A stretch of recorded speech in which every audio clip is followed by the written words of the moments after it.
Hey everybody, Michael with CoronavirusDiaries, and today's video I'm going to talk a little bit about self-preservation and role models. First, I'm going to just jump on this role model thing.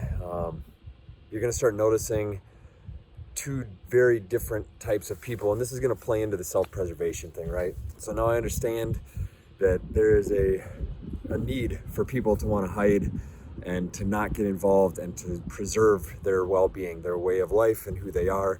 It's a necessity, but it's my belief that here in the next 6 months, in the next year, for any of you all that have learned or read up on anything from back in the day, World War II, Betty the Riveter, stories like that, where people were pushed and forced into these roles or volunteered to get into these roles that they wouldn't have otherwise done in order to help the cause.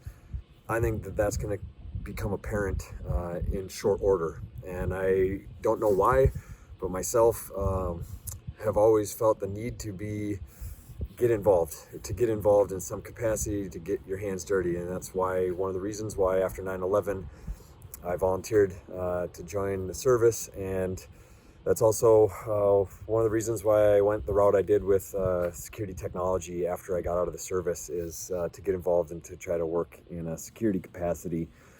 That said, the folks that are really talking about like going into, hiding basically, and to just stay out of harm's way, I get it. Like, respect.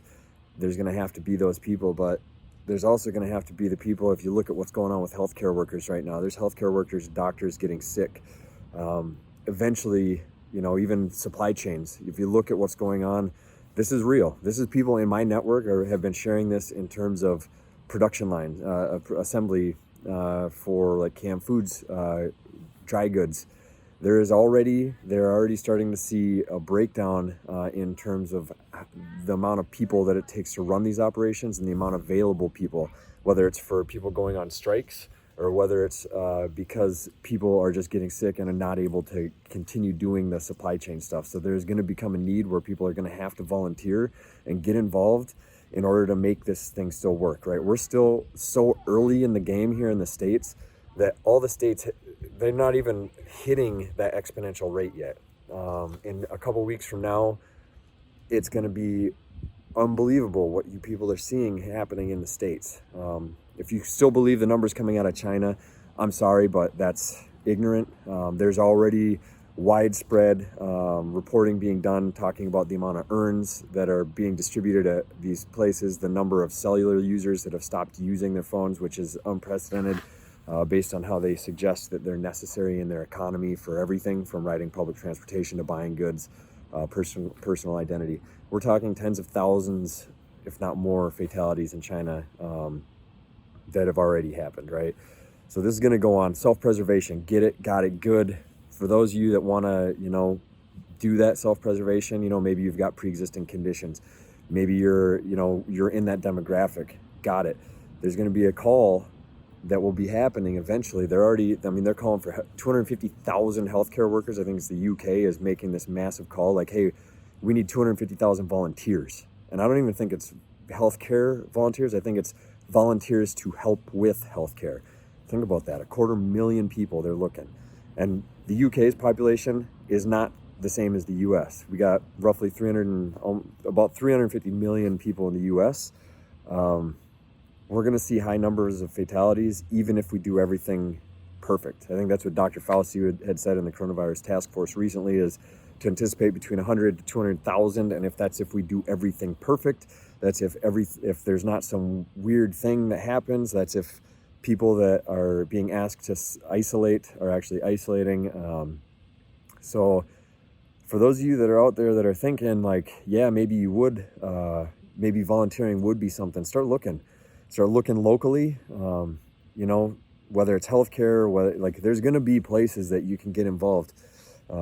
There's people, even to get started, you can, if you know how to sew and you got a sewing machine, you can sew reusable masks. This is real, right? Like, for whether it's nursing homes, they can go out to nursing homes, assisted living. You can supply them to people in your own network that have pre-existing conditions. There's a lot of debate over whether wearing masks is effective. Some are saying, yes, it is. Some are saying it's effective in preventing people from spreading it if they have it. Regardless, I think the commonality is that, yes, they are effective in some capacity, and yes, they can be beneficial. So just food for thought. Self-preservation is definitely needed. If we don't have people left over this after all this, then it's going to be tough to keep doing our thing. But something to consider. Now, as far as role models, consider this. The individual that I spoke on a little bit, I'm not even going to say their name. They don't deserve that recognition. But this individual, she was crying and having a meltdown over having food on her table. She had food. It wasn't the food she wanted. She's crying, eating this food inside of a mansion with millions and millions of dollars in the bank. And she's so distraught about how her life is so destroyed.